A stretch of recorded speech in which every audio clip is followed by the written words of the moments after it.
Hello everyone, welcome back to the Aspergian Journal. Mindfulness is a cognitive practice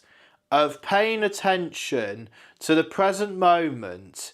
with openness, curiosity, and without judgment. The aim of mindfulness is increasing awareness of one's experiences internally and externally, and to look at them in a non-reactive and accepting way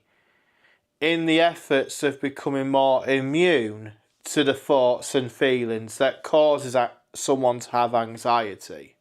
Before we can apply mindfulness in practice, we need to understand the concept of it, its history, and also the effectiveness that's been proven through years of research of how it supports people that have anxiety or other mental health conditions.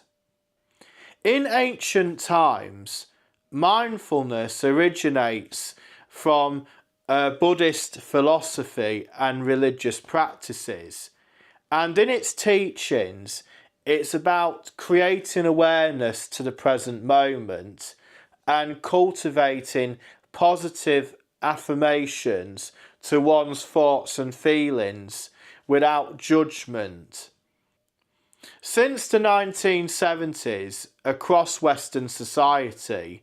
mindfulness has become something more than just meditation,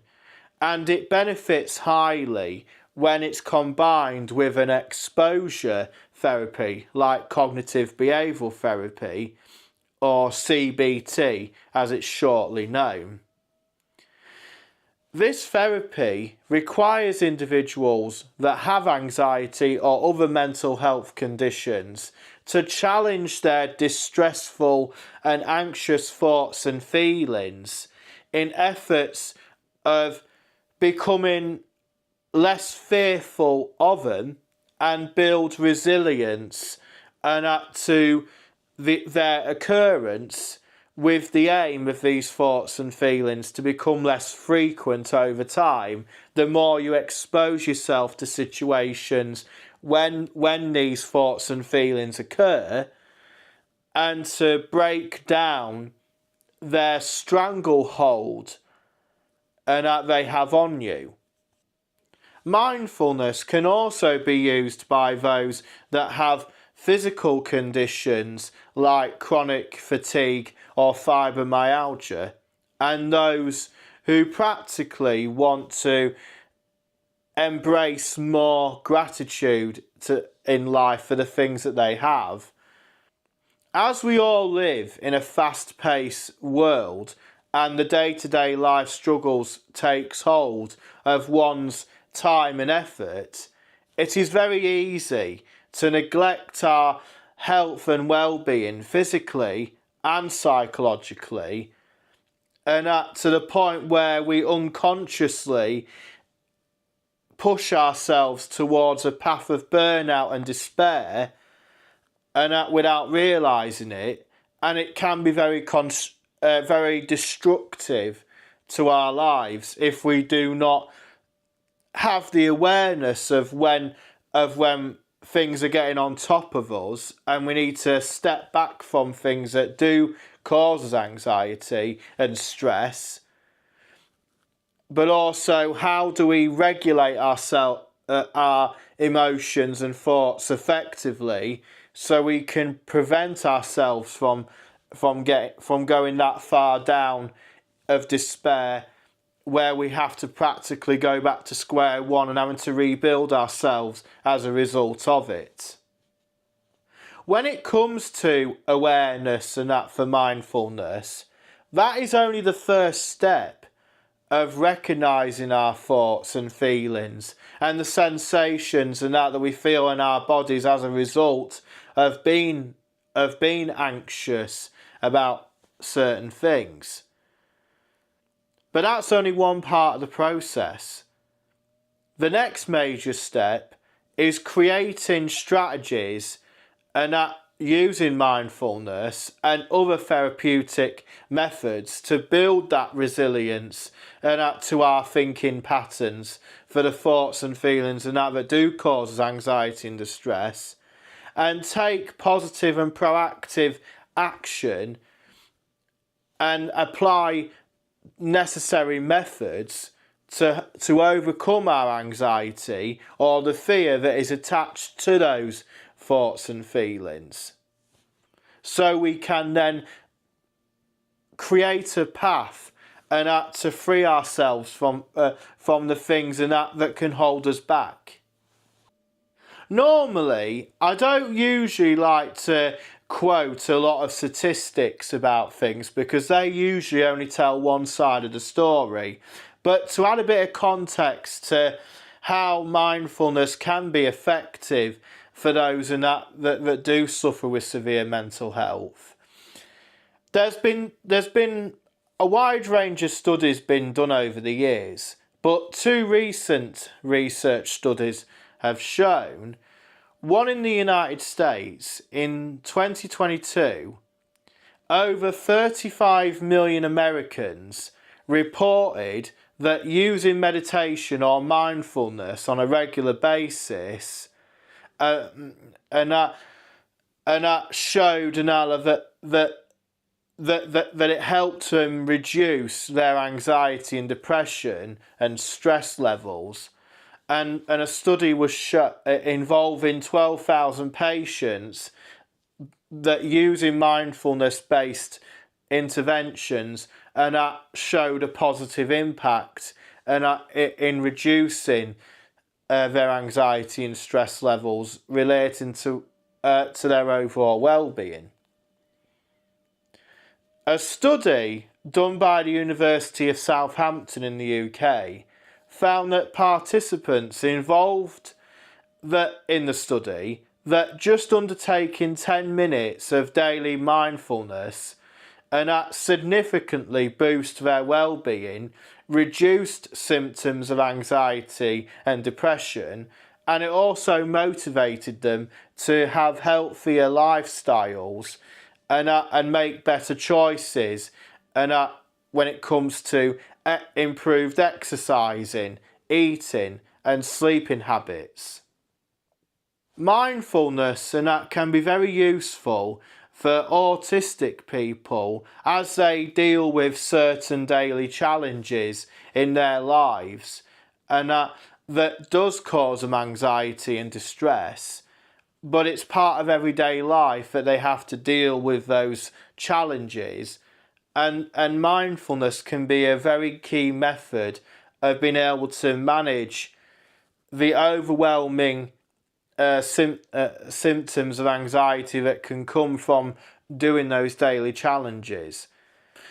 Improved emotional regulation. Autistic people do struggle with expressing their emotions and be in touch with how they feel, and that because sometimes it can be lack of understanding or sometimes how to process them effectively. And mindfulness can be a good way, and to basically embrace how they feel,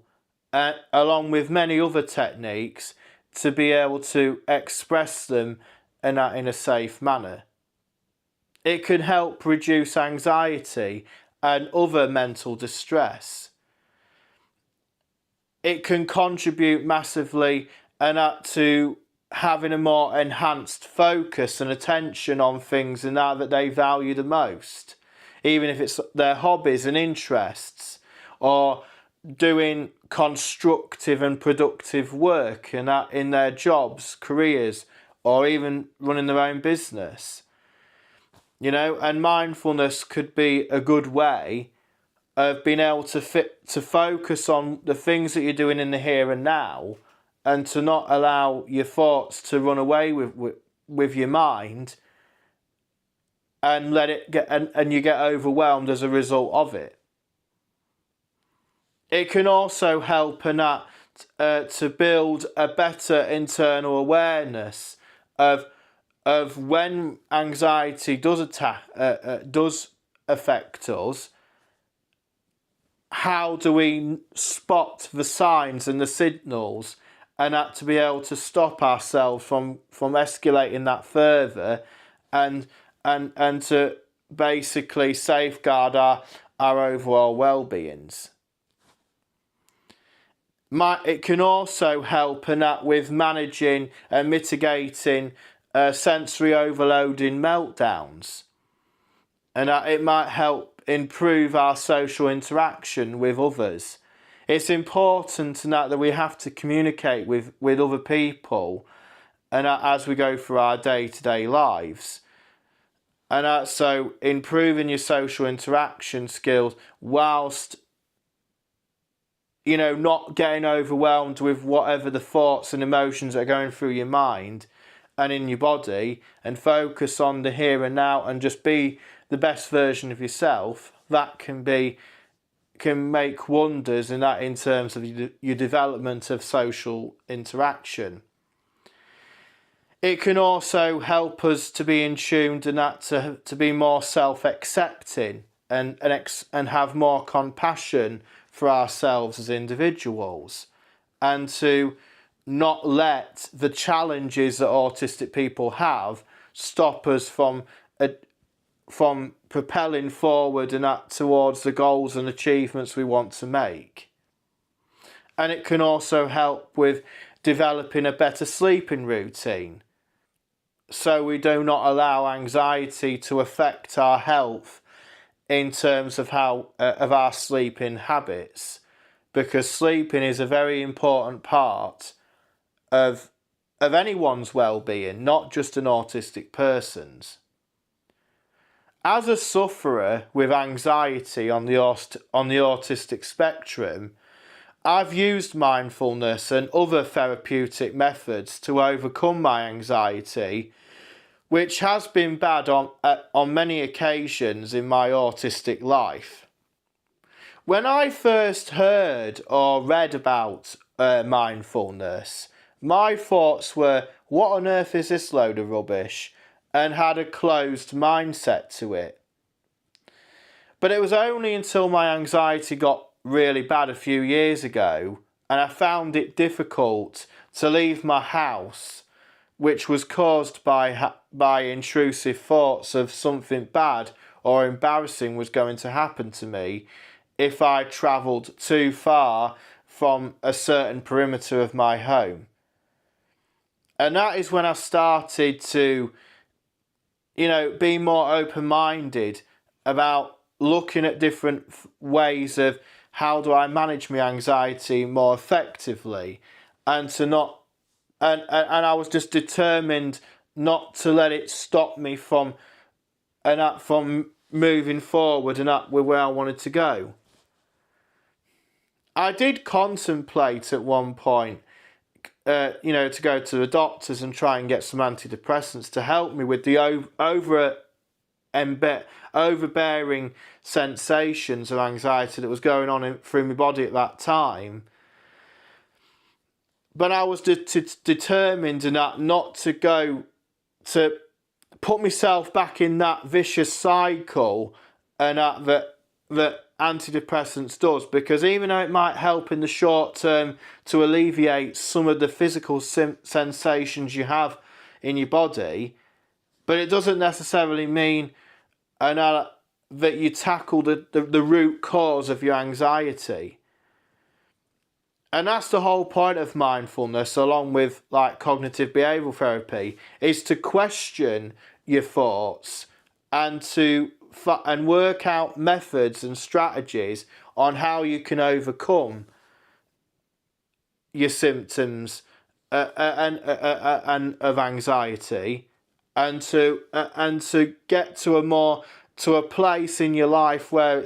you're more at peace, and you can tackle anything without the constraints of what anxiety can do to you if it's left untreated.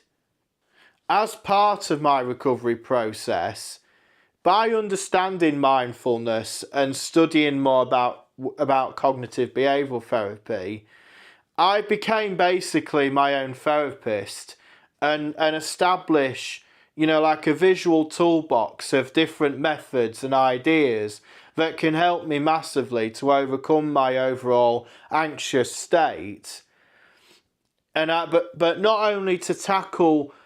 the scenario and that I was at the time, but also to self-regulate my well-being and safeguard myself in the future, from any relapses that can maybe occur. And we all have them. We have moments of high anxiety and stress where we sometimes have to remove ourselves from that situation and basically, self-regulate ourselves. Like a computer. Sometimes a computer can only take so much before it has to be reprogrammed, or you have to do a refresh of the whole thing so it can work more productively again. And that's the same thing with someone with anxiety. Sometimes it just takes that little bit of, you just got to change things up so you can get better again. Alongside mindfulness, I use like calming music and that during times when I was doing my work or when I go to bed, and so it helps me concentrate on the music that's being played at that time and being in the present moment, whilst allowing my intrusive thoughts and anxious feelings to go past, let them fade away, whilst not reacting to them. Now that is a practice that does take a bit of effort and time to master, but believe you me, if you really put the hard work in, it's amazing on how much change you can make by forming and developing newer habits and the determination to make yourself want to feel better. Whilst there is many resources out there that can help you understand the concept of mindfulness and be able to apply it in practice, and I have used many, there is one resource that I have read and apply some of its techniques and that's highlighted in a book, and it's called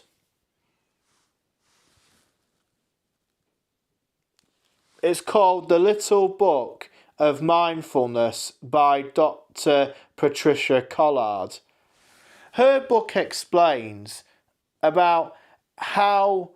doing mindfulness techniques just 10 minutes a day can lead to less stress and more peace in your life, which echoes in the research that I highlighted earlier. It also details about methods of how you can challenge your thought patterns, embrace gratitude in your life, and use day-to-day chores and duties that can be seen and used as opportunities to practice mindfulness, like cooking and eating foods as a way of focusing on the present moment rather than letting your mind drift away in the dark clouds of anxiety. It also teaches about self-compassion and bringing that into your life, and other techniques and that like yoga and that which helps towards developing a fitness regime. Here is some steps that I recommend that can help others and that to learn and apply mindfulness and that to their unique circumstances. Number 1, use a journal to write down your thoughts and feelings. By using a journal to write your thoughts and feelings experienced on a day-to-day basis, and that does help you offload your mind with things that are causing you to have anxiety and stress. By writing your thoughts and feelings over the course of many days and weeks, gives you an overview of what triggers your anxiety or stress, the occurrence of these thoughts and feelings of when they happen, and how did you respond to them? These are very key pieces of information that's very important, and that when using cognitive behavioural therapy, when it comes to identifying the thoughts, why do you find them anxiety driven? And how did you respond to them? And that's the awareness bit. But then how do you change that thought pattern to something that's more positive? And how do you react in a positive way? And which takes the power the thoughts have on your overall well-being. And by doing that and constructively taking proactive steps to confronting your fears, over time, and they'll become less frequent and less anxious driven, so they don't affect you as much. This is one of the main things that I did, and that was forming the habit from scratch of writing a journal, and to be able to monitor the occurrence of my intrusive thoughts and what caused my high anxiety state. And it helped me identify those patterns and to challenge those thoughts and to replace them with something more positive and less anxiety ridden, shall we say. And but also developing a strategy that makes me able to manage those scenarios or situations more better in the future. And as time goes on, you should see an occurrence, less frequent occurrence of those thoughts, and you'll get to a point where they don't affect you as much. Number 2, create a fitness and well-being regime into your life and honour it well. Many therapists and psychologists over the years, after conducting many research studies, have found that having a good fitness regime and being in touch with nature is very beneficial towards combating severe anxiety and mental health. And it also increases the chemicals in our minds that helps us improve our mood and our overall well-being. Exercise is another great form of activity to practice mindfulness techniques and breathing exercises, as your mind and body is concentrating on completing the physical activity that you are doing, and so it's taking the attention away from the thoughts and that gives you anxiety. Fitness and that should be a paramount part of anyone's recovery process from mental health or stress,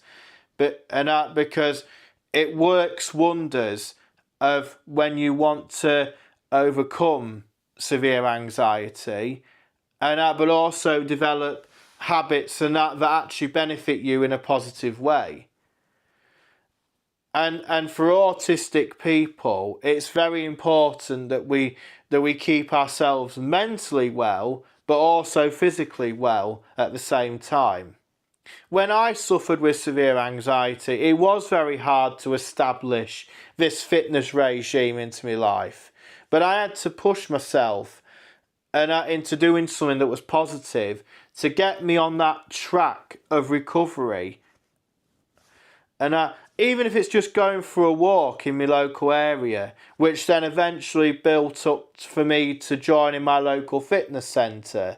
and that gives you that purposeful routine, and that to build resilience and strength to overcome, my anxiety in the long term, but also be in a better place mentally and spiritually as a person. Number 3, reacquaint yourself with lifelong hobbies and interests you enjoy, and engage in developing newer ones. An important part of the recovery process for anyone who has severe anxiety or mental health is participating in hobbies and interests that you enjoy or did enjoy before your anxiety, and that basically made you withdrew from those things, and that brought enjoyment into your life. But also expanding these into new areas is an excellent way for your mind to be occupied on things and divert your attention away from the thoughts and things that bring you anxiety and keeps you in that state of despair. It's the same with the fitness regime, and that by engaging in them, also creates more opportunities to practice mindfulness and breathing techniques, and to keep yourself in the present moment. And with repeated practice, and keep on doing it with consistency, you will see a difference in your overall well-being over time. Always remember, wherever you are mentally, it's only a temporary state. It's not permanent. You can change things for the better and take those small, consistent steps every day, consciously, every day, and you can see a difference over a short space of time. For me, and as part of my recovery process, I re-engaged in that with my interests and so on, like playing archery, playing pool, snooker, gym and swimming, and outdoor bowls, as well as embracing newer interests like photography, and that which is something new and potentially could be built into a future business project. But one of the reasons why I neglected my hobbies and interests in the past was because I was so busy and fixated on my college work and completing my accountancy apprenticeship, where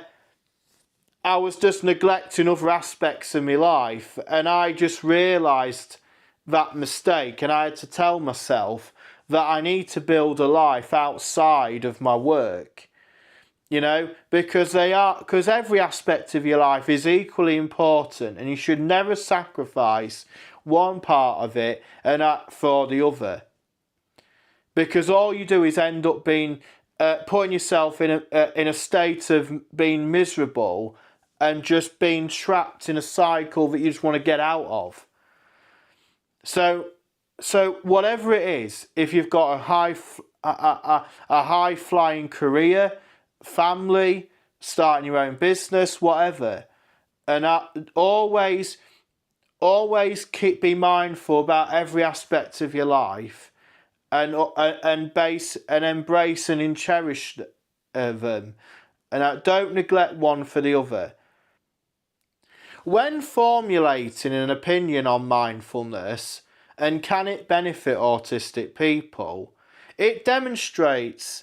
that the concept can be a valuable tool and cognitive skill set for those on the autistic spectrum to learn and to have in their visual toolboxes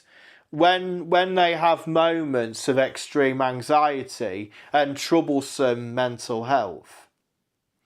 Despite the skepticism that people could have when they read or see about mindfulness for the first time,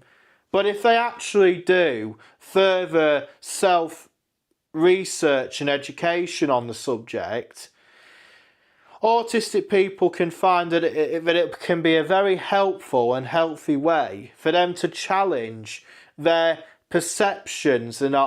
for the anxiety thoughts and feelings they have, and forge a sustainable path towards peace and harmony in their life.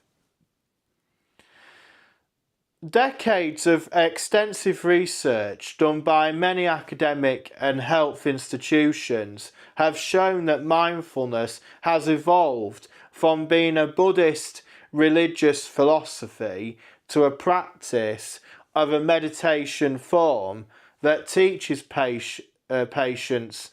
to create awareness for the present moment and to cultivate positive affirmations for one's thoughts and feelings without judgment,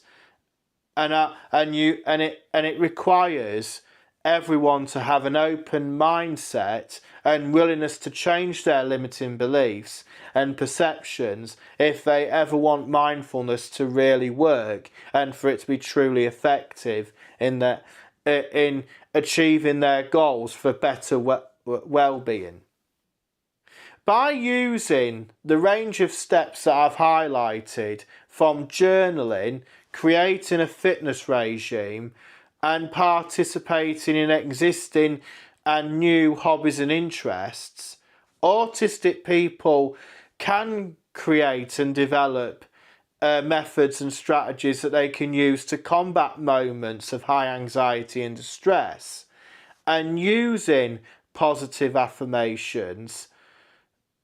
that one can tell themselves, it helps them to be grounded and bring in positivity into their lives, embrace the uniqueness of what makes them the person they are, and always remember that you are enough and you are always valued and cherished as the person you are and as part of this autistic community.